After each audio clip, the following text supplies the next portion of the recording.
شعرام همش درد داره مثل فیسم که بغض پشتش حبسه. میگه دوست دارم ولی فیک اکتاش همه چیش دروغ محضه. مثل قبلا نمیشم قلبم شکسته دیگه بسته.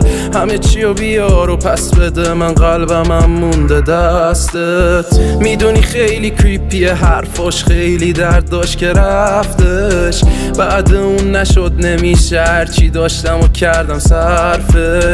گریه هامو پس بده کنم خودمو تو دریای عشقم غرقش.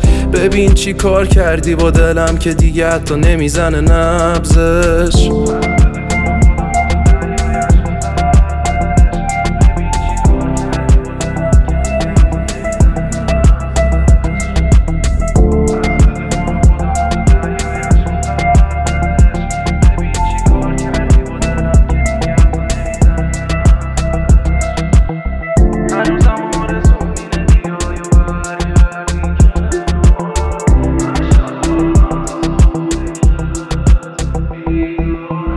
هنوزم آرزوم اینه بیای و برگردی کنارم. همه شبا رو من تا صبح با فکرت بیدارم.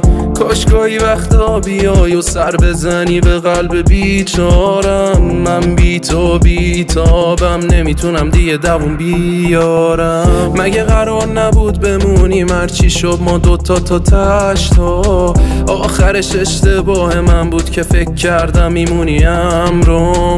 تو رویام ساخته بودم همه چی و با تا فردامو. فکر نکن که بردی بیبی همه یه روزی پس میدن کار ما رو. میدونی خیلی کریپیه حرفاش خیلی درد داشت که رفتش. بعد اون نشد نمیشه هرچی داشتم و کردم صرفش. گریه هامو پس بده کنم خودمو تو دریای عشقم غرقش.